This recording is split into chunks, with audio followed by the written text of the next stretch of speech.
Hey, all I'm gonna do is share a trip report with you because I write them all down because I rock. Wind. So yeah, I think it's pretty important that I read it verbatim. Excuse me while I look at my computer. So, this is from the end of 2019, and it is a trip report on ketamine. Here we go. That was such a weird trip.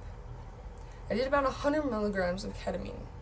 I never left my body, but I did just feel so good for some moments that lasted a long time. Minutes stretched out in front of me, and the bed felt so amazingly good. I wanted to be alone in this new quiet place. I remember this overwhelming feeling that whatever place I was partially in, and I was definitely only partially there, was completely free of evil things.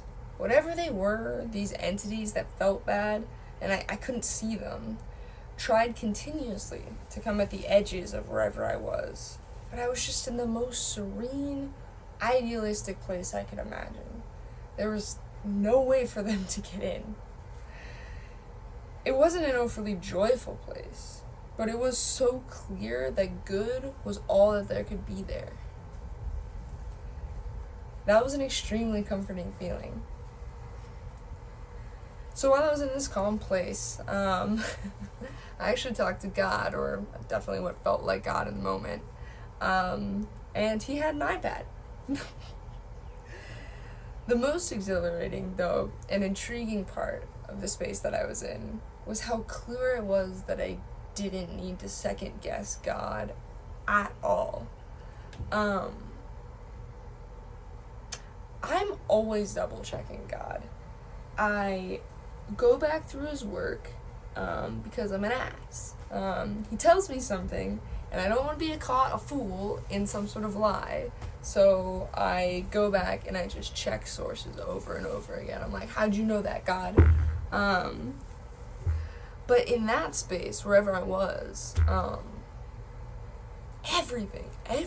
everything was beyond true or untrue. There wasn't anything to check, nothing to guess, let alone second guess. It was all just there, and I wouldn't have known how to form a critical question to ask, even if there was one. I felt extreme love. I also had a good deal of closed-eyed, colored, narrative visuals. One that seemed important. I love this part. I love both of these. I love this whole trip. It's great. But anyway, sorry, back to the point. One that seemed important was this hallucination of, at first, a bright teal spot. This transformed into a sort of tube, and I was able to stare down this, tube, and it started to twist, and it was a twisted tube, just of steel. It was beautiful, and I was genuinely happy to be seeing it.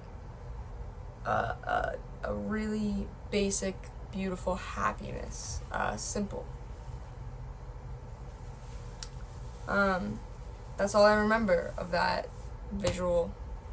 The only other hallucination that felt like it really meant something was when this woman, a woman I had never seen before, led me to this collection of soft and bright, which was a weird combination. They were soft, but they were so bright.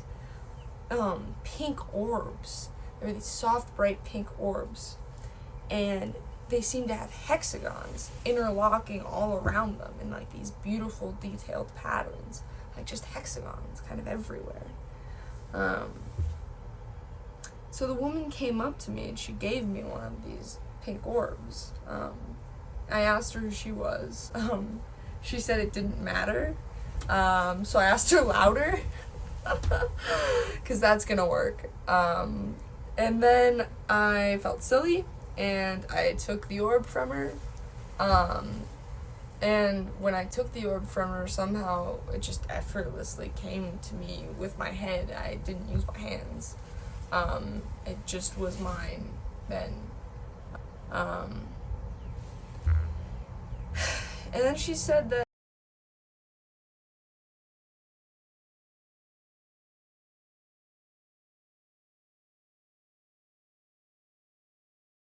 so at first I was like, that's not possible, and then I just remember it being over. I remember taking the orb, and I have no idea what I did with it. And then I came down from the trip, and I softly fell back into like what now felt like my bed again. I could feel the comforter and the realness of the mattress and the material of it all. I settled back down into my own skin. I drank some water, and then I fell the fuck asleep. That's it.